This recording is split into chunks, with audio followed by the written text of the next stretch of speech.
Ok, vamos ver agora se é possível. Agora sim.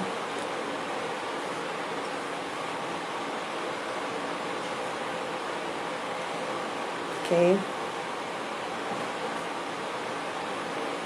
Agora sim. Uau. Bem-vindas. Eu não sei se conseguem me ouvir bem ou está na mesma com ruído. Só quero saber se está com ruído. É que a bocado estava a ouvir, mas estava a ouvir com ruído.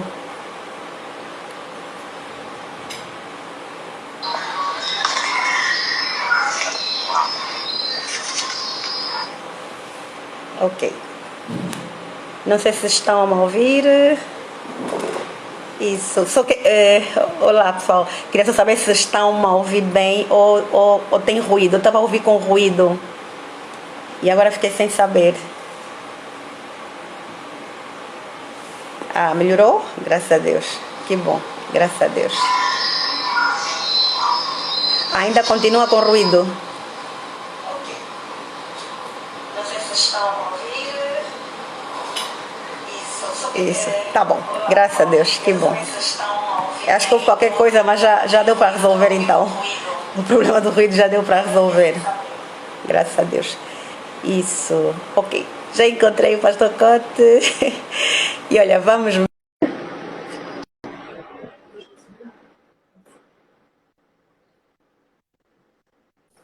aguardar. Olá, minha Uau! irmã, tudo bem, querida? Paz, Senhor, pastor. Paz, é um prazer muito grande poder ter essa conversa aí com a senhora, tá bom? Graças a Deus. É, Pastor, pastor, muito boa senhora não. tarde. Pastor, senhora não. Aqui em Angola, a expressão senhora é para uma pessoa muito, mas muito adulta, muito mais velha. É, né, aí tem a cultura do mais velho, né? Os mais velhos a Isso. gente sempre trata com muito respeito, né? Sim, Mas sim, é muito sim. bom estar nessa mesa contigo, né? É um Amém. assunto assim tão importante, né? Eu não sei se você sabe, mas aqui no Sim. Brasil hoje, o nosso Superior Tribunal Federal, eles estão votando uma lei, né, para o aborto para crianças deficientes, que ficaram deficientes por causa do problema da Zika, né? E Sim. então, assim, é um momento até, olha, essa live aqui é bem profética, né? Porque é um momento chave aqui para o Brasil Uau. essa decisão, né? Ai, Mas que é bom. muito bom estar em contato contigo. A senhora é Que bom. pastora também? Eu vi que a senhora não, você, né? É PhD em Pastor Cote, por favor. Senhora não, Solange é pastora? pastora Solange, é isso? Não, eu não sou Não, pastora. tá. Diaconisa, não é isso? Sim, mas pode me chamar mesmo só de Solange. Tá bom, Solange. Tá bom, pastora. Mas boa tarde aí para todos, né? Para o pessoal aqui Amém. do Brasil é bom dia. Mas vamos poder ter essa conversa realmente sobre um assunto assim que é um assunto muito delicado, né? Que é essa questão aí do aborto, né? Sim, sim, sim, Então, sim. já de início aqui, quero cumprimentar todo mundo que já está entrando aí na nossa live. Sejam todos muito Amém. bem-vindos. Pessoal aqui do Amém. Brasil, pessoal também de Isso. Angola, né? Amém. Nós temos, como brasileiros, né? Nós temos assim uma certa irmandade aí com Angola, porque Isso. Isso. Angola teve uma participação muito grande na história brasileira, né? Isso. Isso. Vieram muita gente veio aí de Angola para o Brasil, né? É uma história um Isso. pouquinho Isso. triste porque envolveu Isso. escravidão e eu acredito assim que a gente, por um lado, tem uma dívida, né? Uma certa dívida histórica, moral, mas que a gente tem colocado tudo isso na cruz de Cristo, né? Isso, Mas é verdade. Se a senhora quiser fazer uma apresentação, a senhora não, você, né? Isso. Quiser fazer uma Eu, é que apresentação, está mesmo, pastor, é que está mesmo a me fazer muita confusão essa senhora. mas Mas pode não se faz mal, tá apresentar bom. aí para a turma, então. Tá bom, pastor. Pastor, eu vou me apresentar para os brasileiros. Depois o pastor vai apresentar-se para os angolanos. Pode ser? Pode ser. Pode ser. Eu sou Solange Amado Jorge, sou diaconisa do Ministério Carisma aqui em Benguela. Eu sou professora universitária. Eu sou formada em História Contemporânea. Eu fiz o meu doutoramento em Espanha, Madrid. Sou casada, sou cantora. Meu grupo é o Ministério de Louvor ao lado do Mestre aqui em Benguela. E o meu sonho é poder influenciar mulheres a serem verdadeiras cristãs e verdadeiras mulheres na sociedade, que é uma coisa muito difícil, infelizmente. Normalmente as pessoas, quando são fortes na sociedade, assim no mundo secular, têm muita dificuldade em ser também fortes no mundo, nesse caso evangélico, cristão, né? Tem essa coisa Sim. de não conseguir. Então essa é uma das lutas, né? Algo que eu tenho muito no meu coração, que é possível você ser um homem de Deus e também ser um homem forte na sociedade, com uma voz. É tudo sobre mim. E agora o Então, pastor Cote. só me apresentando aí para o pessoal de Angola, Uhum, meu nome é sim. Marcos, né? Marcos Borges. Cote Uhum, é um apelido de infância. E eu ok. faço parte aqui da Jocum, é uma organização missionária, né? Jovens com uma missão, e a gente desenvolve um ministério treinando, mobilizando missionários para várias partes do mundo, mas também a gente tem concentrado bastante esforço na área do aconselhamento, ferramentalizando pastores, né? Hoje a gente tem uma demanda muito grande nessa área do aconselhamento, né? Então, Ok. lidando com esses problemas mais contundentes, mais difíceis, né?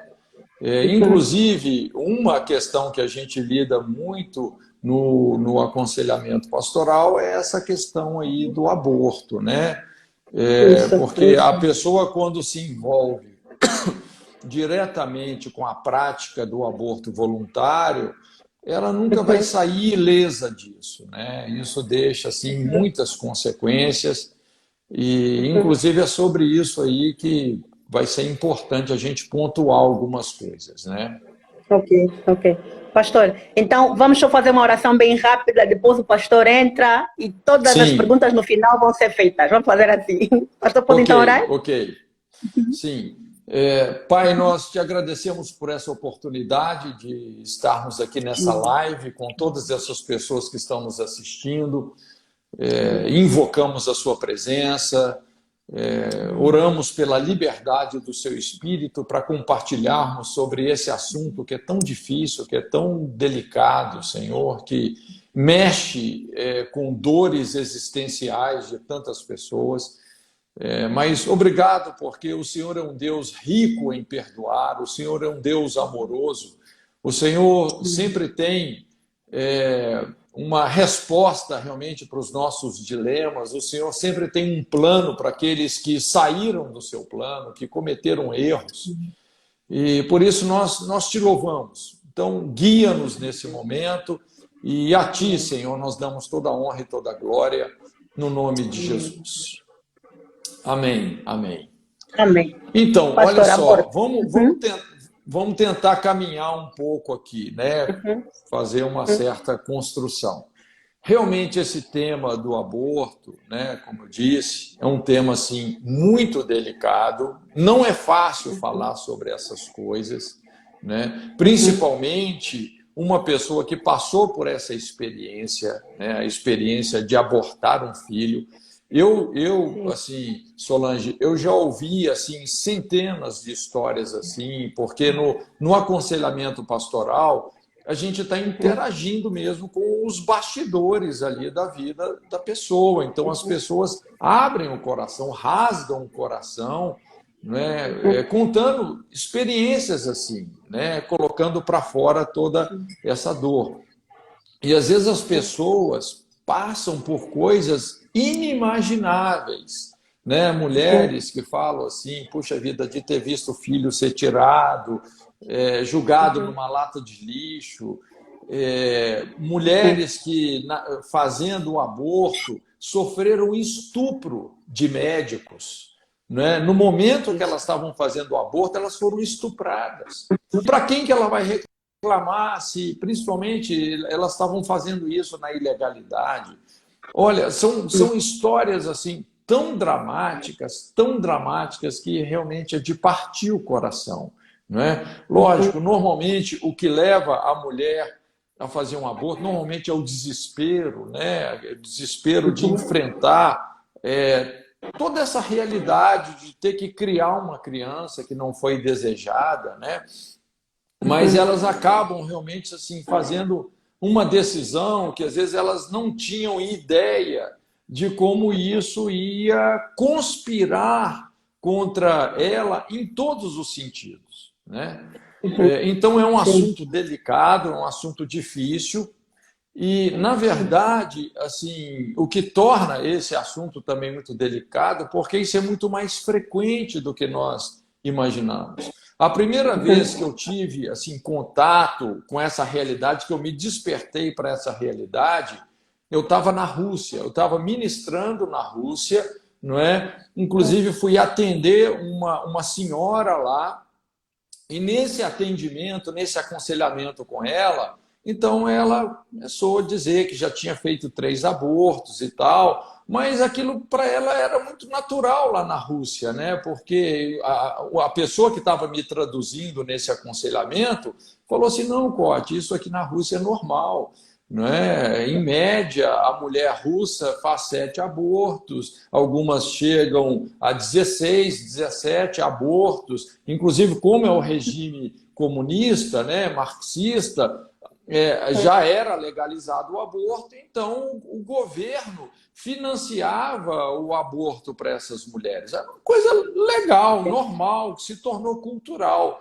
Então, naquela época, assim, a estatística que se tinha era em média de 8 milhões de abortos por ano, né? Eu não sei assim a assertividade dessa estatística, né? Mas aquilo despertou a minha atenção para algo que é uma das principais feridas do nosso planeta, principalmente nos países marxistas, né? China, Rússia, eu acho que em Angola também, porque vocês tiveram uma influência muito grande do marxismo, né? Em Angola, Falar por que o causa Angola é de marxista Cuba. Sim, É uma sim. influência, como o Brasil também. O Brasil, a Isso. gente vem de 3 décadas aqui de marxismo cultural, né? O Sim. marxismo cultural, inclusive, acabou entrando até na direita. Hoje nós temos esse progressismo de direita, um humanismo secular. Por exemplo, muitos estados lá nos Estados Unidos, o aborto é legalizado. Ou seja, o que eu quero dizer é que essa ferida do aborto é uma ferida gigantesca. Então, é muito sangue inocente que tem sido derramado, né? Então, assim, a gente precisa de coragem realmente para tratar desse assunto e é importante a gente entender que esse assunto ele tem uma conotação muito, mas muito mesmo espiritual. Isso não é só carne e sangue, não. Não é como muita gente tenta simplificar. Ah, vamos tirar aqui um bolo de carne e sangue, vamos tirar esse feto e tal. Olha, tem algo espiritual. As pessoas estão cruzando a linha da espiritualidade, né? Então, é isso que eu queria fazer uma construçãozinha aqui, né? Para a gente poder assim, entender as implicações espirituais do aborto voluntário. Tá? Lógico, tem o aborto, que é aquele aborto espontâneo, um aborto involuntário, que a pessoa não pode ser responsabilizada por isso, né? Inclusive, a gente atende muitos casos assim de mulheres que elas são, vamos dizer assim, elas querem ter um filho, querem ter, mas sempre estão perdendo, né? Perde uma criança, 2, 3, 4 crianças. E é interessante que esses casos, quando você vai mapear isso dentro do sistema familiar, normalmente você se depara com uma história de abortos voluntários e outras questões que também implicam nisso, né? Em relação à família da pessoa. Então, assim, para a gente analisar isso de uma maneira assim, bem palpável, a gente precisa de trazer isso para a Bíblia, né? E esse é o nosso objetivo, porque também o nosso público aqui principal é um público cristão, é um público que realmente entende que as escrituras sagradas elas estabelecem princípios, né, para todas as áreas da vida, não é? E a Bíblia dá uma conotação muito espiritual, né, para tudo aquilo que envolve sangue, né, o princípio do sacrifício, o princípio do derramamento de sangue, é um princípio central nas Escrituras. Então, se tem algo que permanece na memória de Deus, é o derramamento de sangue inocente. Olha só, lá no Salmo 9, 12, eu acho interessante esse versículo, a Bíblia fala assim: pois inquire do derramamento de sangue, lembra-se dele, não se esquece do clamor dos aflitos.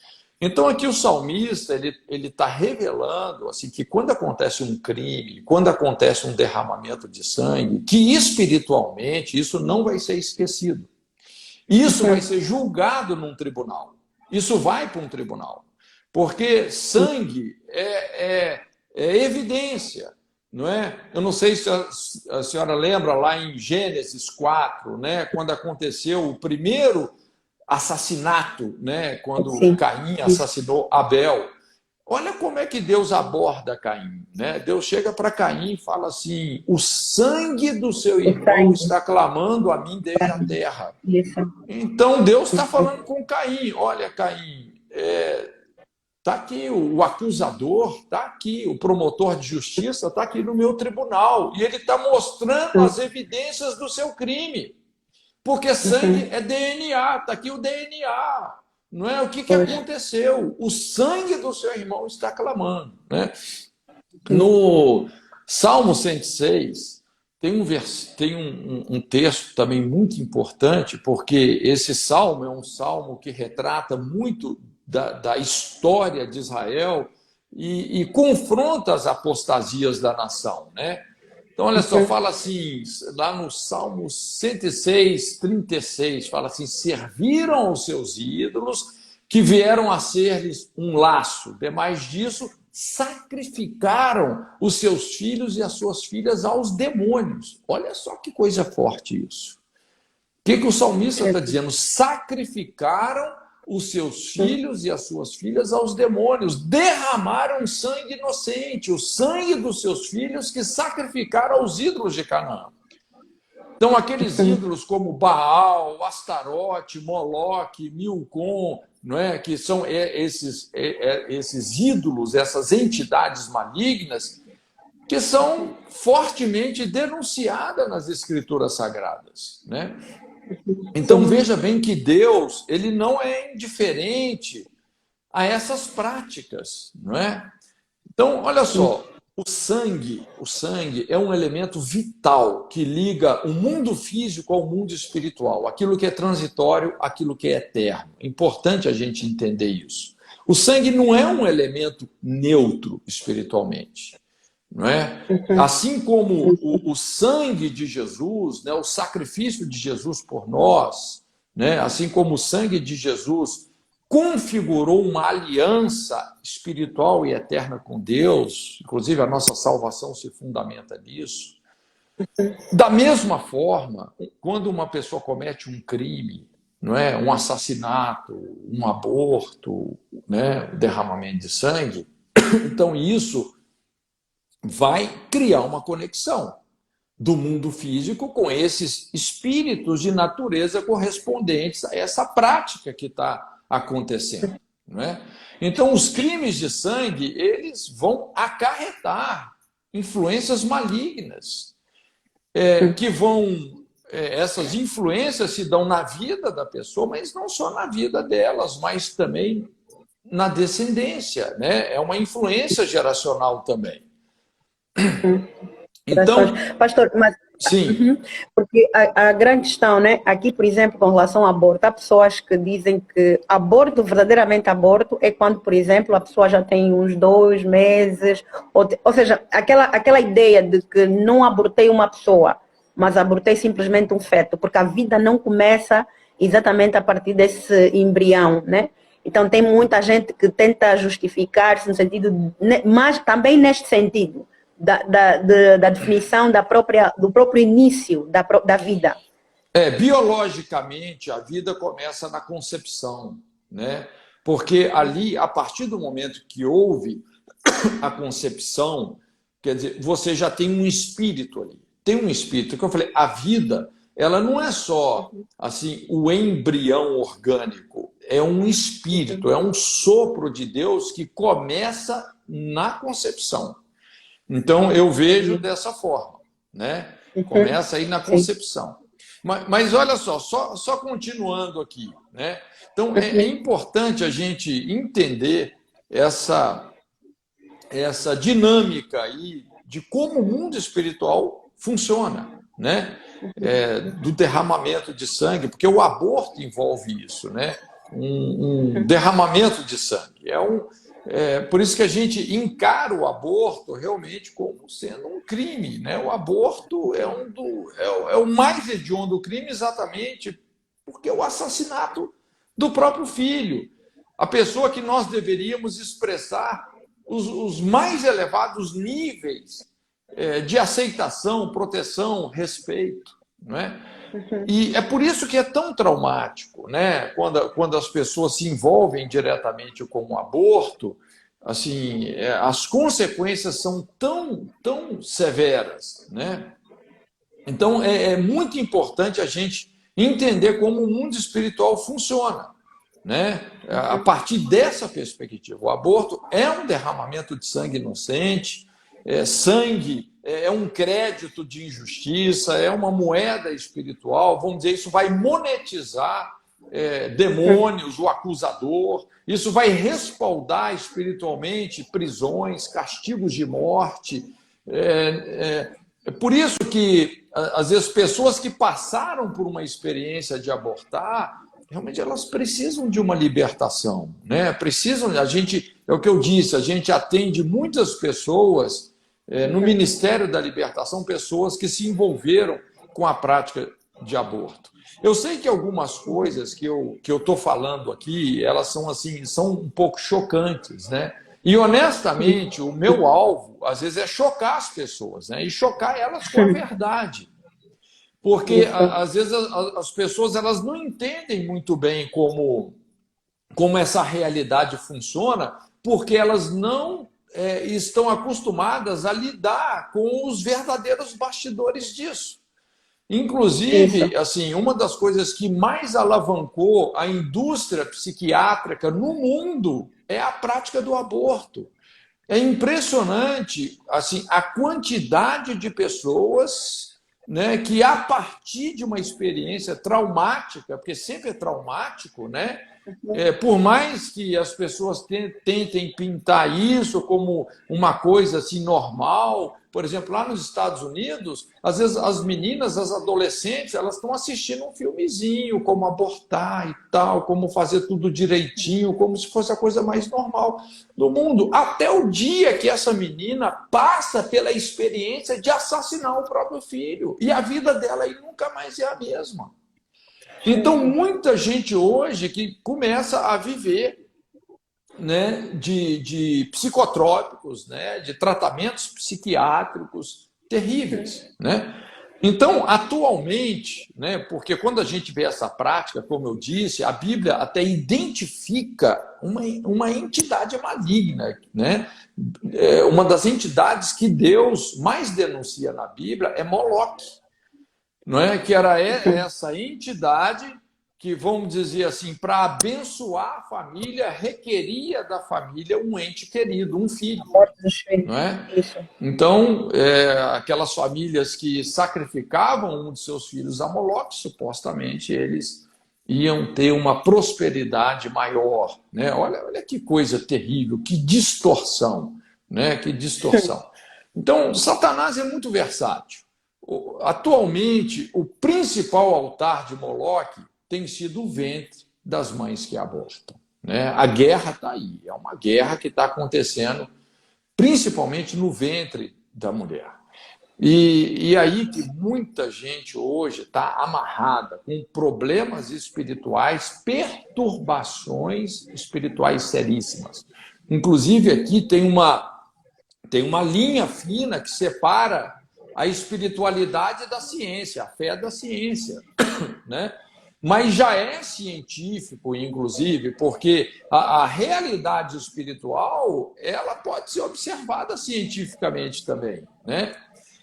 Já tem pesquisas nos Estados Unidos que mostram que, por exemplo, uma mulher que praticou o aborto voluntário, ela tem de 7 a 14 vezes mais chances de sofrer distúrbios psiquiátricos, distúrbios psicoemocionais seríssimos, não é? Então, isso já é observado, tá? Porque assim, o mundo espiritual, né, ele é mais real, né? O mundo invisível é mais real do que o mundo visível.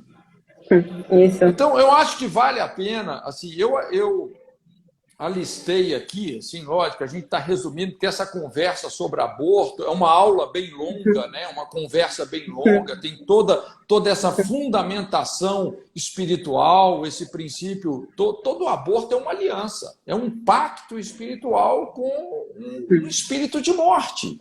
É uma aliança, né? Assim como quando uma pessoa assassina alguém, todo assassinato é um pacto de sangue com o espírito de morte. Não é? Então, isso vai afetar espiritualmente a pessoa e a descendência dela. Mas eu queria alistar aqui algumas consequências, assim, que são coisas que a gente pode notar de forma assim, bem prática, né? Como eu disse, atendendo aí dezenas, centenas de histórias assim, você vai vendo um padrão. A síndrome, né? O que é uma síndrome? É um conjunto de sintomas. Então, o aborto voluntário, ele vai produzir uma síndrome. Ele vai gerar um conjunto de sintomas que pode ser observado. Isso é empírico, é científico. Isso não é uma coisa uma teoria que eu estou mirabolando aqui, não. Isso é observação, como eu disse, de centenas de casos, centenas de fichas de aconselhamento que a gente atende no Ministério Pastoral, né? Então, olha só, vamos pontuar algumas coisas. Primeira coisa é uma esterilidade de cunho maligno em diversas áreas da vida da pessoa. É interessante. Muita coisa começa a morrer na vida da pessoa. Então, o aborto ele está relacionado malignamente com todas as áreas. Primeiro, com a área orgânica, porque o aborto ele é feito aonde? No corpo da mulher, não é? Então, um filho ele está sendo assassinado aonde? No corpo da mulher. Então, o corpo vai sofrer consequências, né? Ele vai sofrer consequências. Então, envolve também a área emocional, porque às vezes são situações traumáticas, como eu disse, né? A experiência de uma mãe ver o seu filho sendo arrancado e jogado numa lata de lixo, olha, isso fere a memória da pessoa, traumaticamente. Uma vez eu atendi um senhor, não é, que ele me procurou e falou assim, pastor, tem 9 anos, que eu estou deprimido, que eu não consigo dormir, que eu não tenho paz, não é? Eu falei, mas o que aconteceu?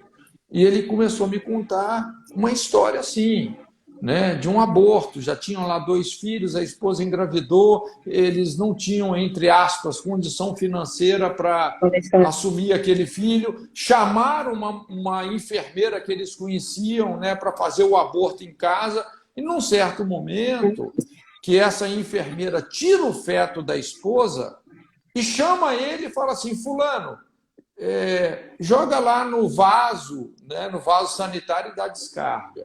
E colocou o feto na mão dele, só que o feto estava vivo. E ele olhando aquele feto, agonizando. Ele falou, pastor, aquilo ali, depois disso, a minha vida parou. Então ele começou a carregar uma culpa terrível, que desencadeou um quadro depressivo. Ele estava 9 anos vivendo à base de remédio por causa dessa experiência. Então, veja bem, o aborto ele envolve várias áreas, não é? Amaldiçoa o corpo da mulher, gera problemas emocionais, problemas conjugais, não é? Problemas financeiros, porque normalmente no aborto você está pagando para isso. Você está financiando o assassinato da sua descendência. Essa é uma pesquisa informal. Eu não tenho dados assim concretos, mas no aconselhamento eu faço muitas pesquisas informais, sabe, Solange? E uma delas é essa. Por exemplo, homens que financiaram aborto. Então, eu pergunto assim, olha, depois que você financiou esse aborto, o que aconteceu com a sua vida financeira? O que aconteceu? E é impressionante, assim, a grande maioria até arregala os olhos e fala, pastor, depois que eu paguei esse aborto aqui, olha, eu nunca mais me estabilizei financeiramente. É impressionante. Então, também a vida geracional, os filhos começam a sofrer. Olha, eu já atendi casos assim difíceis de pessoas que elas sofreram uma tentativa de aborto e como conseguiram sobreviver, né? Apesar da tentativa de aborto, mas como isso deliberou, autorizou uma perseguição espiritual na vida delas. É impressionante. São muitas. Seria bom se a gente tivesse tempo, né, para contar essas experiências. Mas é algo realmente assim muito forte, né? Então, o que eu quero dizer é que, na prática, empiricamente, o que nós observamos é que o aborto é um ato físico e também espiritual de assassinato da descendência e vai produzir um legado de esterilidade, perdas, desistência, falência, frustração, depressão na linhagem. É um negócio forte. Um outro ponto aqui, assim, é esse legado de rejeição entre pais e filhos que sofreram tentativa de aborto. É impressionante. Às vezes, a mulher tenta abortar a criança nasce. Só que o relacionamento entre a mãe e o filho, ou o pai e o filho, o pai que, inclusive, deu o ultimato de morte, né? Tira esse filho. É impressionante como o relacionamento entre pais e filho fica endemonizado. É uma quebra na comunicação, não é? Fica uma coisa assim maligna, destrutiva, um sentimento de rejeição, de culpa. E mesmo que esse pai depois, e mesmo que essa mãe, por exemplo, depois arrependa-se, o simples pedido de desculpa não sara, não funciona. Funciona, por exemplo, uma criança que a princípio... Sim. E é isso. Porque olha só, como é que a gente resolve essas situações, Solange? Aí é que está, porque é o que eu falei, Deus não é um Deus de condenação. Deus é um Deus de salvação. Deus é um Deus de perdão. Não é? E a Bíblia ensina um princípio seguinte. A Bíblia fala assim, quando os pais não se convertem aos filhos e os filhos não se convertem aos pais, eu, o Senhor, vou ferir a terra de maldição. Então, é isso que eu estou por exemplo. O aborto, né, é um dos pecados que ferem a terra. Por quê? Porque é um pecado que separa os pais dos filhos. Mas quando os pais se convertem aos filhos e os filhos se convertem aos pais, não é? Quando os pais se arrependem da maldade, do pecado, não é? Pede perdão para os filhos perdoam. Olha, a cruz de Cristo vai ser glorificada. Deus é um Deus perdoador e restaurador. Amém. Essa é a grande boa notícia do Evangelho, não é? E se nós podemos ter essa conversa aqui hoje é por causa disso. Eu sei que, às vezes, como eu falei, é um assunto delicado, é um assunto que mexe com as dores existenciais, mas nós não estamos aqui para trazer condenação sobre ninguém, não. Nós estamos para Sim. dizer que em Cristo nós podemos resolver essas tragédias. E as pessoas podem ser restauradas, podem ser absolvidas no tribunal de Amém. Deus. Porque, Não é? isso, Por porque aquilo que há esse Jesus já fez por conceito. nós. Porque o grande conceito é exatamente isso. E a pastora Natália fez a pergunta de que se a pessoa fez o aborto e depois se converte, como é que fica? Porque há pessoas que carregam, até, mesmo sendo cristãs, né? Fizeram Sim. aborto, conheceram Jesus, até hoje carregam, né, essa culpa, esse sentimento de culpa, mesmo, ou seja, Isso. não tem assim uma orientação de o que e depois, o que acontece? O que eu Então, olha faço? só. Será que eu estou Sabe, condenada eternamente? não, não, não, não, não, não. A menos se a pessoa não se arrepender, realmente ela está indo para um destino trágico, né?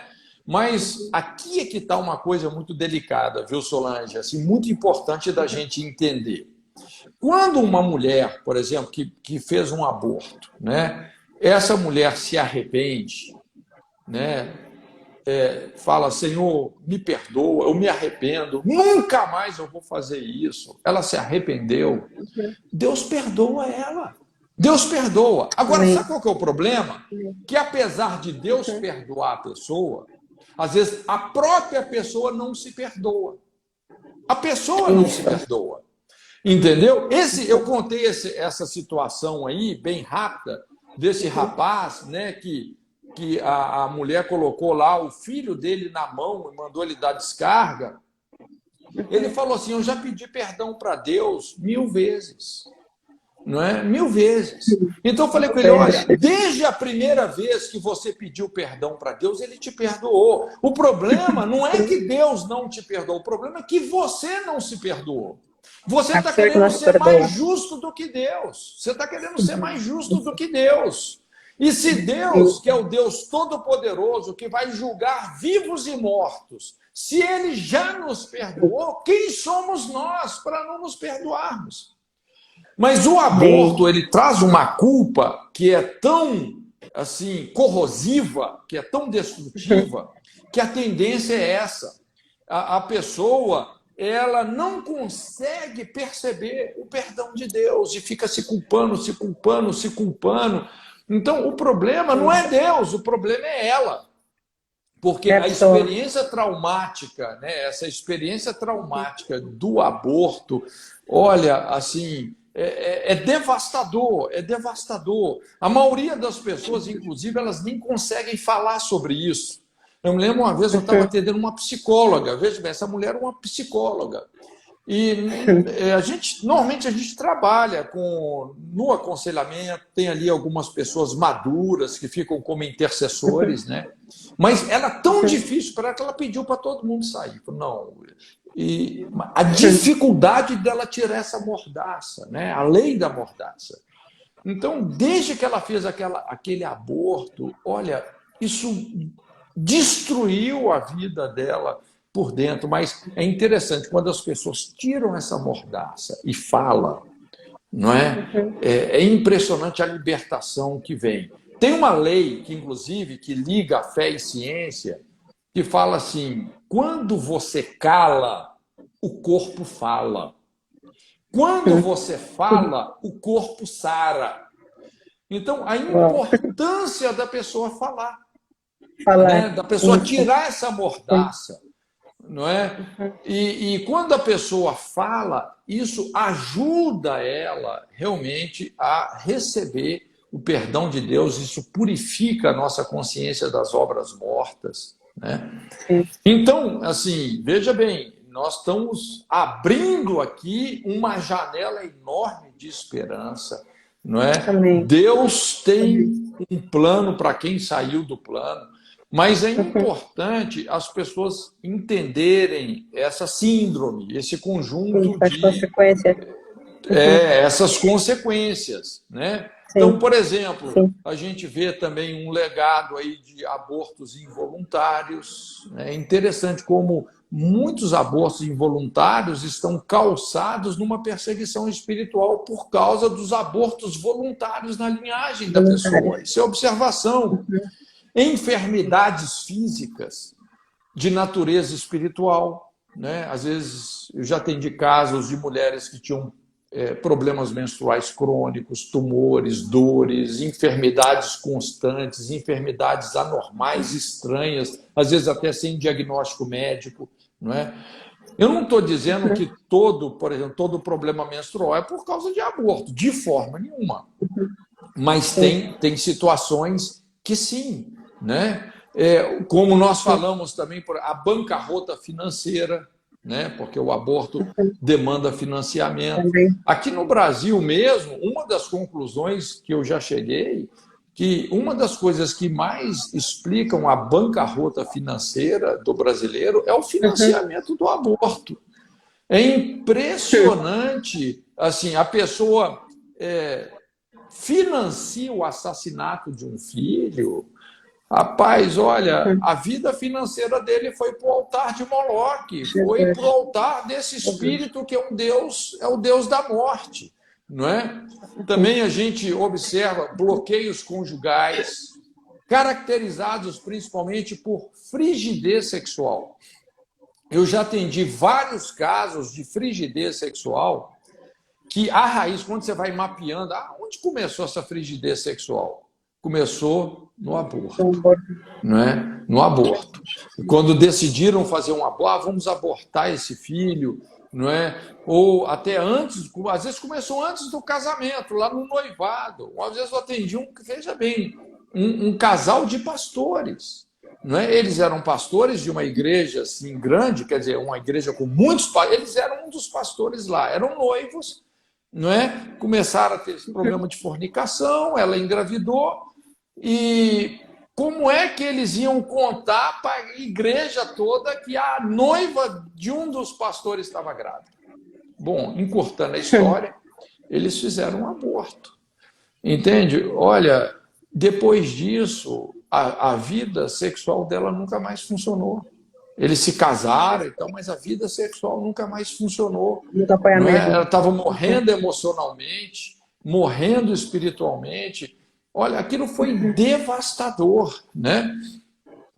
Também a gente vê uma incapacidade crônica de terminar o que começou. Essa é uma das principais características do quadro do aborto, né? A pessoa não consegue terminar o que começa. Porque o aborto é simplesmente a interrupção do mais incrível projeto que é a vida humana. Não é? Você interrompeu a vida humana. É interessante, lá no Museu do Holocausto, em Jerusalém, tem um monumento às crianças, né? Que eles mostram assim algumas obras, né? Um pilar, uma obra não terminada, exatamente para retratar as crianças que morreram no Holocausto. E o aborto é isso. O aborto é uma obra não terminada, né? Então a gente ouve assim pessoas que a vida delas é uma coleção de coisas começadas e não terminadas. E aí, quando você vai mapeando isso, né, você vai caminhando no processo de construir o diagnóstico, onde é que você chega? No aborto, na história de aborto. É impressionante, né? Então, a gente vê também aí muitos... Sim, pode falar. Estão a dizer, olha, para não sei quanto tempo mais é que o pastor me dá, porque já está quase a terminar e as pessoas estão a fazer aqui muitas perguntas, então não sei se dava para então fazermos uma pausa. Pode ir para as perguntas. Fazemos uma pausa para voltar, para vermos então essa parte, porque senão ele vai terminar já. Pode ser? Pode ser. Ele já vai terminar? Pode ser, já vai cair? Isso, só tenho 5 minutos. Ah, tá bom. Mas vamos aproveitando os 5 minutos. Se quiser fazer alguma pergunta, né, pode fazer. Sim, mas eu tenho medo se ele termina e depois eu não consigo salvar a live. É que eu nunca deixo ele terminar com medo. Não, eu vou terminar então. A hora que terminar, a live vai cair, aí a senhora pode salvar. Salva aí no seu histórico. Ah, tá bom. Tá bom. Tá bom? Tá bom, pastor. Mas pode Sim, fazer pastor. as perguntas. Sim, tá bom. Então podem fazer as perguntas. E pastor, o pastor fez aqui um comentário quando dizia que todas essas experiências, né, que contou aqui, tem a ver com, ou seja, é um conhecimento empírico, no sentido de que ainda não, mas essa é a grande questão que agora, mesmo no mundo da ciência, que se tem levantado com relação a Sim, esse questionamento, essa questão do questionamento do conhecimento empírico.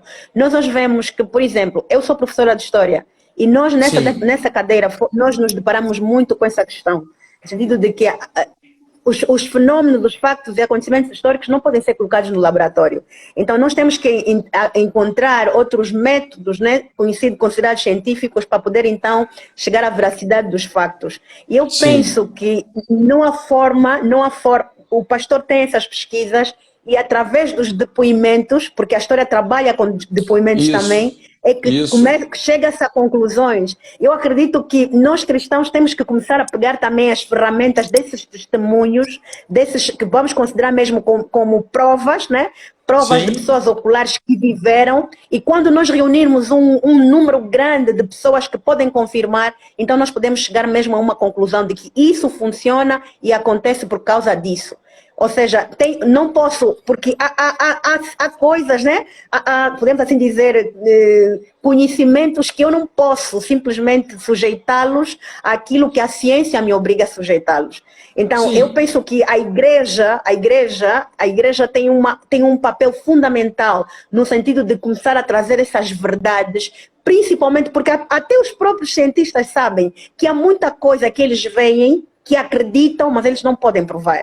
Então, essa história de que simplesmente porque é um conhecimento empírico, porque eu apenas estou pela observação e não posso experimentá-lo, e isso, cientificamente, eu não posso, tipo, dizer assim, eu não posso considerar como válido. Eu acredito que esse tipo de pensamento, pastor, já está aos poucos a morrer. E graças a Deus, porque nós estamos a ver que tem muitas pessoas que já estão mesmo até cientistas formados, né, que convertem-se a Cristo precisamente porque diante de factos, embora não Sim, puderem experimentar, mas podem então dizer, olha, é aquela coisa, diante dos factos eu não tenho argumento. Posso não exatamente. poder, posso não comprovar, né, cientificamente, com os métodos científicos, mas diante disso eu não posso negar. Eu acredito que falar das coisas espirituais, nós devemos esquecer um bocadinho essa questão da ciência e ver aquilo que é real, a realidade, né? Aquilo que eu posso observar. Tantos depoimentos, tanta gente a falar dessas coisas, mais vale acreditar.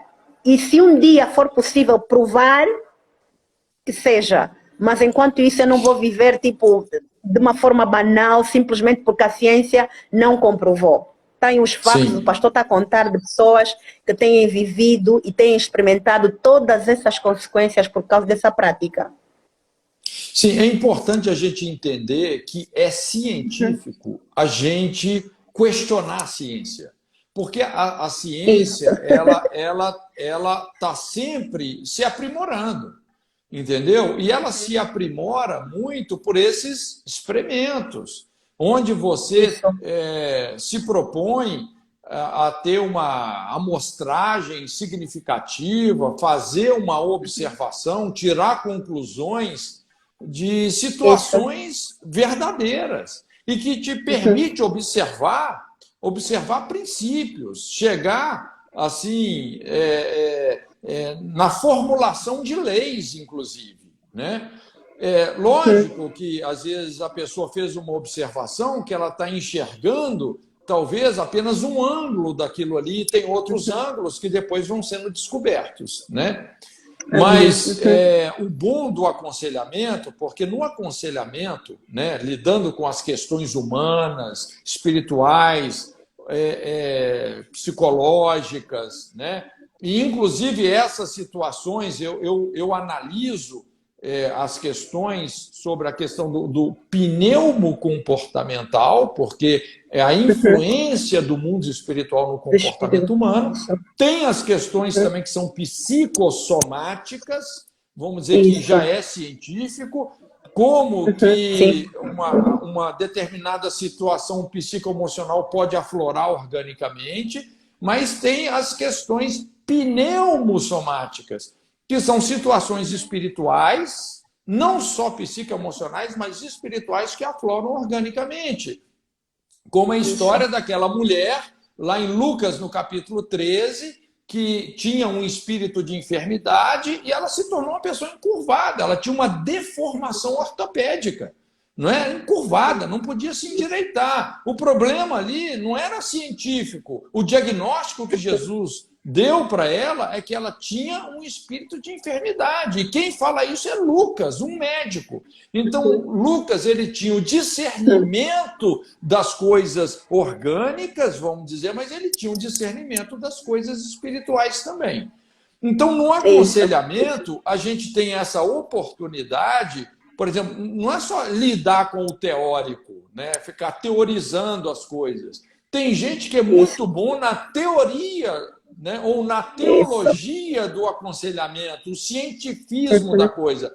Mas no aconselhamento, não. Você está lidando com histórias reais, casos reais, e que quando você faz uma observação a partir de centenas de situações, você começa a entender realmente a síndrome, né? Uma síndrome que está comprovando as consequências de um comportamento espiritual que realmente não é apropriado, no caso aí, o aborto. Exato. Né? Exatamente. Pastor, tem aqui algumas perguntas. Não sei se há aqui uma irmã que pergunta, que ela deixa-me só ver aqui.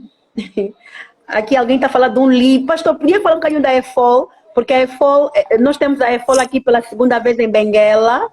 É nova, muita gente não conhece. Sim. E a EFOL, né, também tratam sobre esses assuntos, falam sobre essa questão, né, das doenças, como posso dizer, não psicossomáticas, mas pneumossomáticas, podemos assim dizer, né?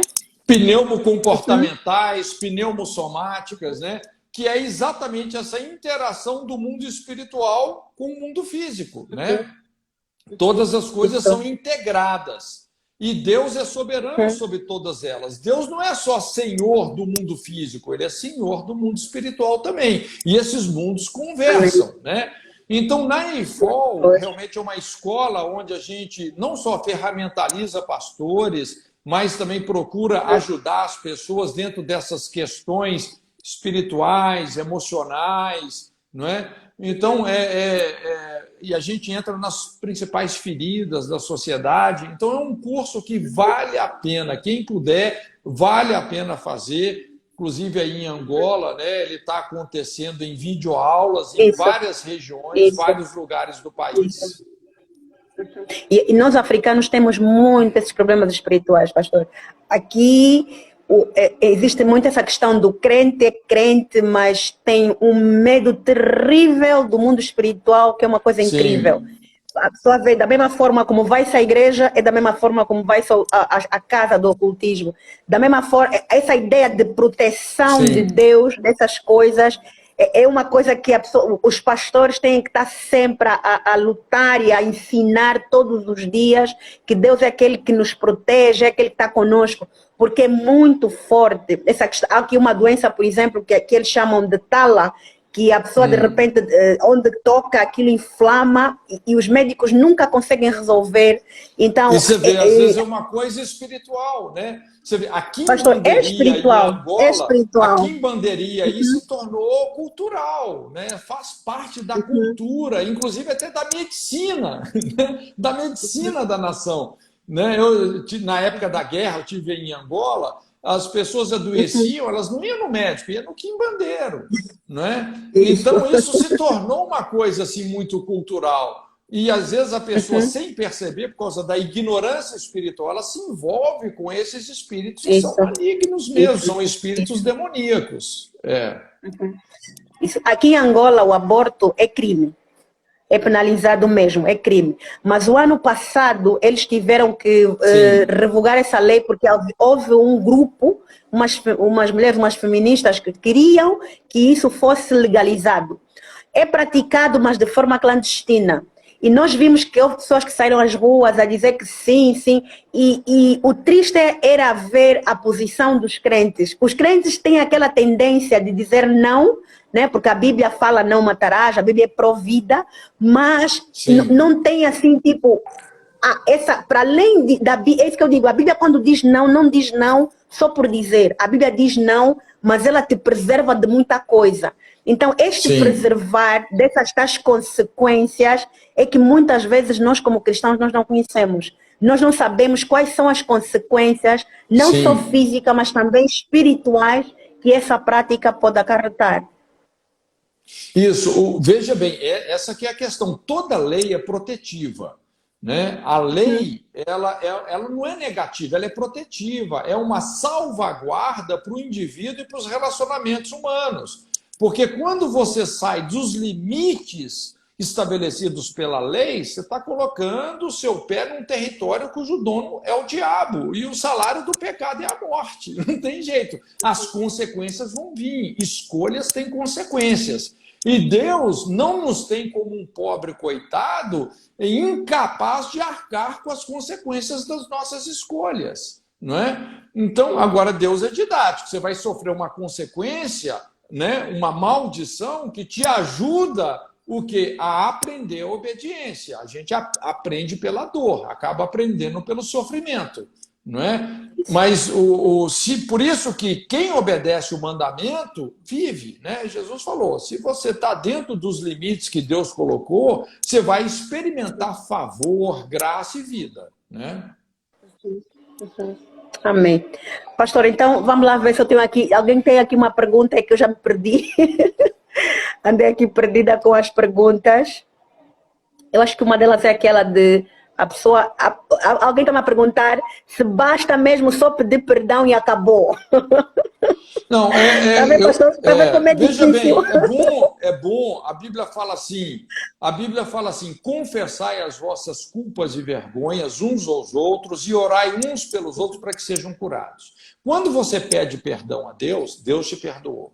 Mas para remover essa culpa, né, essa culpa que desgasta, é importante você procurar uma pessoa madura, pedir para ela orar por você, falar, olha, eu pratiquei aborto, aconteceu assim, a pessoa abrir o coração, colocar a dor para fora e pedir que essa pessoa ore por ela, né? Aquilo que você confessa, você domina. Aquilo que você não confessa, normalmente vai te fazer sofrer, vai te escravizar. Mas Deus é um Deus de restauração e solução. E aqui agora a outra questão ok, eu peço perdão, Deus me perdoa, mas e as consequências? Será que eu na mesma continuo a pagá-las? Deus pode amenizar as consequências, mas às vezes não. Por exemplo, uma pessoa que abortou uma criança, essa criança morreu, ela não vai ressuscitar. Ela não vai ressuscitar. Então tem consequências que elas são irreversíveis, elas são implacáveis. Né? Nós vamos ter que dormir com esse barulho aí pro resto da vida. Entende? Então, quando a gente não tem tempo aqui, mas quando a gente explica sobre maldição, é isso. A gente não pode criar uma expectativa, porque lidar com a culpa do pecado é fácil. Agora, lidar com as consequências é uma outra conversa. Não é? Quando você cruza determinadas linhas, você vai fazer muita gente sofrer, você vai prejudicar muita gente. Você está semeando um campo de injustiça que muita gente inocente vai sofrer. E muito desse sofrimento vai ser irreversível, infelizmente. Não é? Mas a vida continua, Deus, né, sempre, como eu disse, tem um plano para quem sai do plano, não é? E às vezes, através de princípios, no que é possível, como restituição, reconciliação, a gente vai minimizando essas perdas, essas consequências, mas tem sequelas que são irreversíveis, infelizmente. Né? Por isso que o ideal é a gente não cruzar essas linhas. Amém. E essa, por exemplo, essa questão do pastor dizer que o aborto, alguém escreveu aqui, o aborto amaldiçoa a área financeira, como sendo uma dúvida, nossa, não sabia desse aspecto, né? Ou seja, é uma novidade para essa pessoa. Pastor, então estava a falar só, assim, recapitulando as consequências. Sim, na verdade, porque como você está investindo financeiramente no assassinato de um filho, então a sua vida financeira vai para esse altar do espírito de morte, desse Moloque que a Bíblia fala. E é impressionante como a vida financeira começa a morrer. É impossível você matar alguém sem morrer também. Quando você mata, você está morrendo. Você está morrendo. Não se iluda. Essa é forte. Né? É impossível matar alguém